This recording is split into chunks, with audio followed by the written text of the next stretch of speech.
Times of India legal editor N Sagar Kumar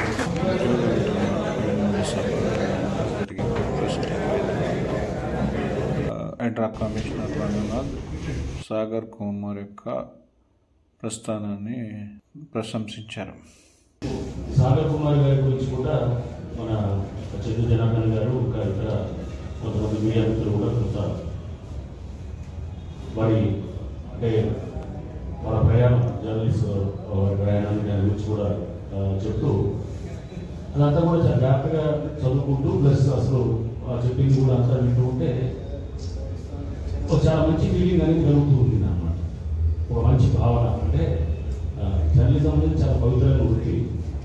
ఒక చెప్పారు ఒక స్పీకర్గా ఒక ఈనాడు లేకపోతే వార్త, ఆంధ్రజ్యోతి, ఆంధ్రప్రభ ఇలా రకరకాల పేపర్స్లో రకరకాల స్థాయిలో పనిచేస్తూ అంటే బేసికల్గా వర్నాక్యులర్ జర్నలిజంలో అంటే తెలుగు జర్నలిస్ట్గా వారు ఏదైతే కనుక వారి ప్రస్థానాన్ని మొదలెట్టారో క్రమేపీ దాని నుంచి ఇంగ్లీష్ మారడం అనేది అది చిన్న విషయం కాదు.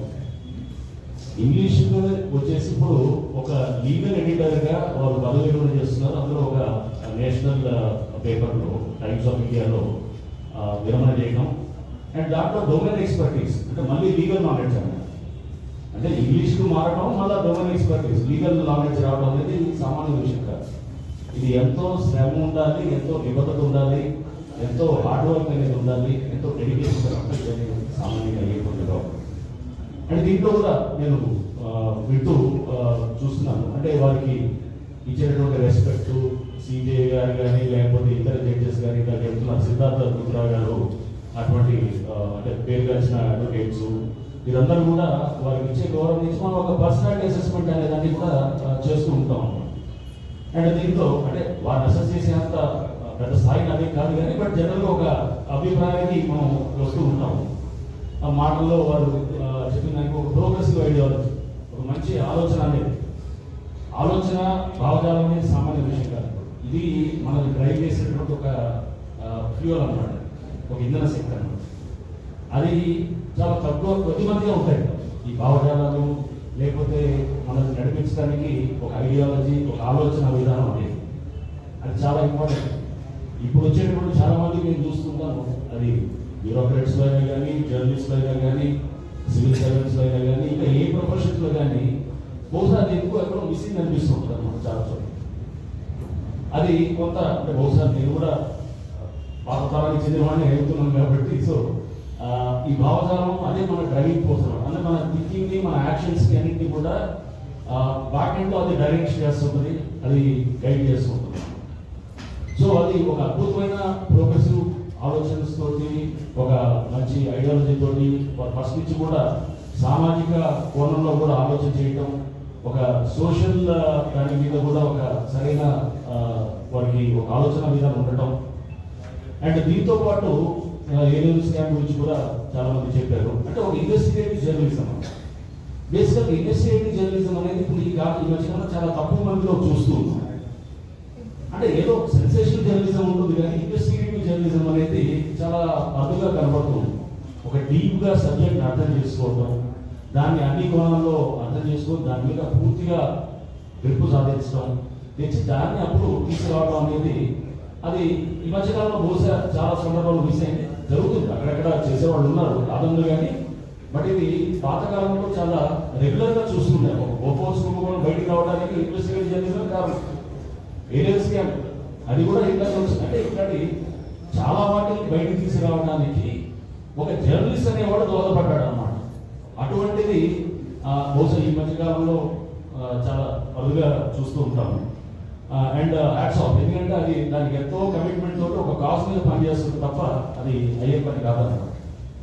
అండ్ ఒక స్ట్రాంగ్ పర్సనాలిటీ అంటే ఒక ముందు మనిషిలో ఒక చాలా దృఢమైన స్వభావం ఉండాలి, దృఢమైన వ్యక్తిత్వం ఉండాలి.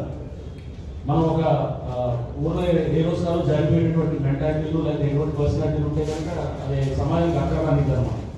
సో వాళ్ళు నేను మాటల్లో అర్థం చేసుకుంది ప్లస్ చెప్తున్న దాన్ని బట్టి అంతా కూడా ఒక వెరీ స్ట్రాంగ్ పర్సనాలిటీ అనేది కూడా ఉన్నదండి. చాలా ఇంపార్టెంట్. మనకి ఎన్ని ఇబ్బందులు వచ్చినాయి కానీ కూడా మనం ఒక లక్ష్యమో లేదా ఒక దీనికోసం మనం పనిచేస్తున్నప్పుడు పక్క జరిగితే కనుక అది నార్మల్గా జరిగే వ్యక్తిత్వం అన్నమాట. నువ్వు ఎన్ని ఒడుగులు వచ్చినా ఎన్ని ఇబ్బందులు వచ్చినా కానీ కూడా తట్టుకుంటూ ముందుకు వెళ్ళేది అది దృఢమైన మనస్తత్వం అనమాట. దృఢ పర్సనాలిటీ, ఒక స్ట్రాంగ్ పర్సనాలిటీకి ఒక వీక్ పర్సనాలిటీకి తేడా అక్కడే వస్తారు అన్నమాట. జారిపోయే వాళ్ళు, జారుకునే వాళ్ళు, మెల్లిగా తప్పుకునే వాళ్ళు ఎక్కువ మంది ఉంటారు.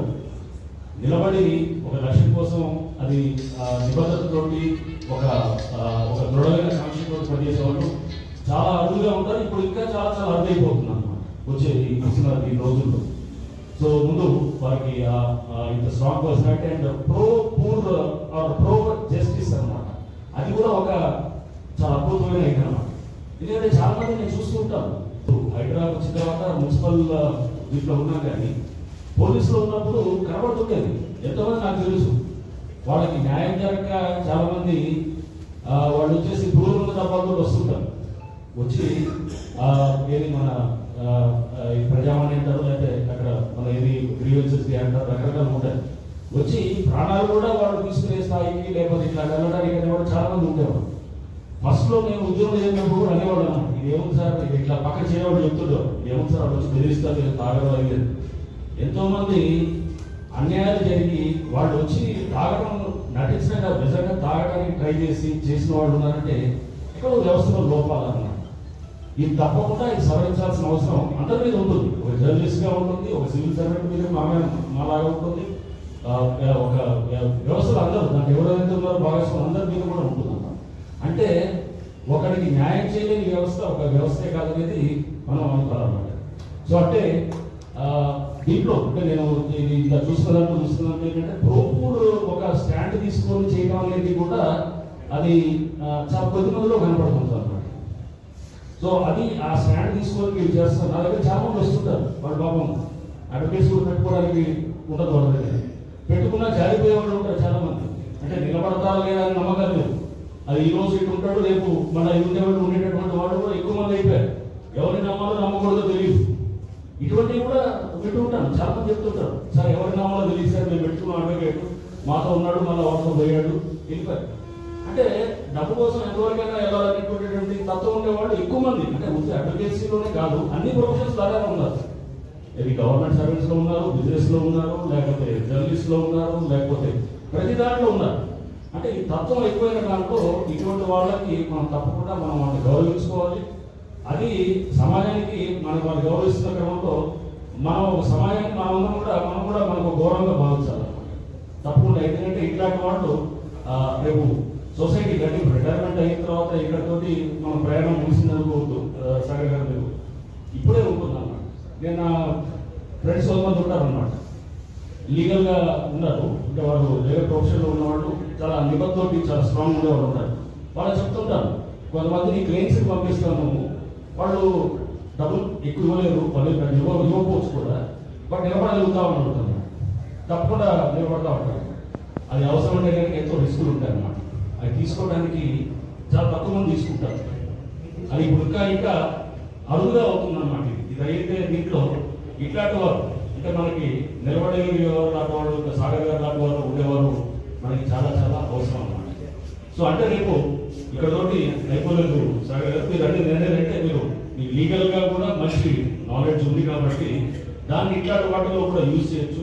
సమాజానికి కావాల్సింది ఇప్పుడు ఎంతో మంది ఇంజనీర్సా, డాక్టర్సా, లేకపోతే ఏది అడ్వకేట్సా, లేకపోతే ఒక సివిల్ సర్వెంట్సా, ఏదో బిజినెస్ మ్యాన్ అనే దానికన్నా ఒక మంచి ఆలోచనతోటి మంచి మనిషిగా ఉండేవాళ్ళు ఇప్పుడు చాలా అవసరం.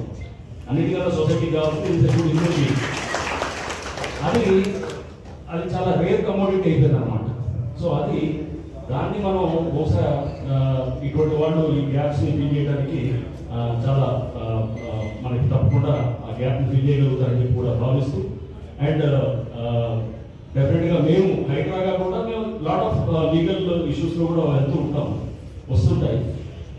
బట్ ఎందుకంటే చూసినప్పుడు కొంతమంది లీగల్ ఇష్యూస్లో కూడా అక్కడ ఎట్లా కనబడుతుందంటే పలు సందర్భంలో కళ్ళ ముందు కనబడుతుంది, బట్ సమూహం మేనేజింగ్ అనేది కనబడుతుంది విషయం అన్నమాట. అది 20 ఏళ్ళ నుంచి బెంచ్ మీద రాదు, 15 ఏళ్ళ నుంచి బెంచ్ మీద రాదు, ఏంటనేది చూస్తున్నాం. సో అంటే బహుశా అది సిస్టంలో ఉన్నటువంటి కొన్ని ప్రాబ్లమ్స్, కొన్ని దాంట్లో ఉన్నటువంటి ఎఫిషియన్సీస్ ఇట్లాంటివి ఉంటాయి.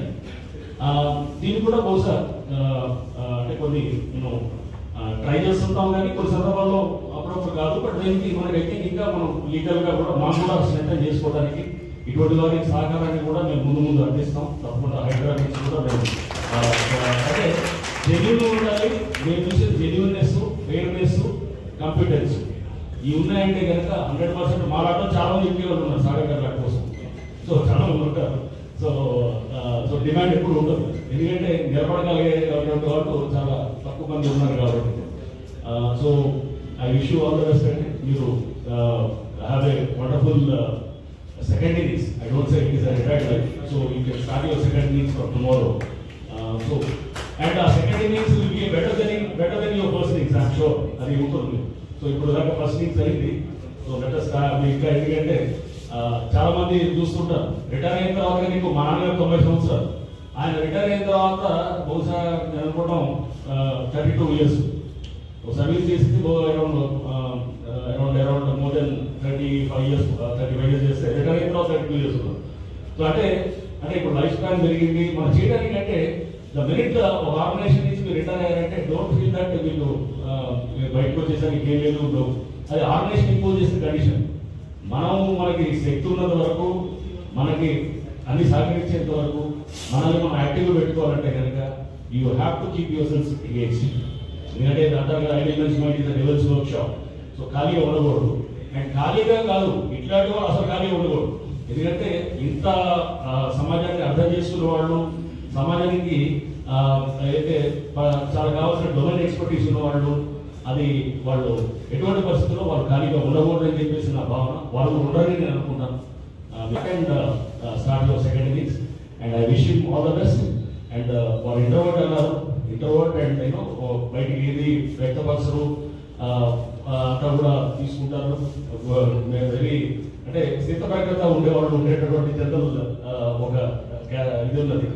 అండ్ యూనో ఒక్కొక్కరు ఒక్కొక్క క్యారెక్టరిస్టిక్స్ ఉంటుంది. సో ఇట్స్ లైక్ యూనో ఒక ఎక్స్ట్రోవర్ట్ ఉంటారు, ఒక ఇంట్రోవర్ట్ ఉంటారు, ఒక ఇంకొక రకంగా ఉంటారు. సో దట్స్ క్యారెక్టరిస్టిక్ ట్రైట్, అది దాని ఒక పర్సనాలిటీ ట్రైట్. సో దానికి ఇది ఉన్నది కానీ బట్ వారికి ఉన్నటువంటి ఈ ఏదైతే ట్రైట్స్ ఏదైతే దానికి చెప్పాము అన్నింటినీ కూడా మన సమాజం తప్పకుండా మమ్మల్ని ఉపయోగించుకుంటుందని చెప్పేసి కూడా నేను భావిస్తూ వారికి I wish you again very happy second innings. Thank you.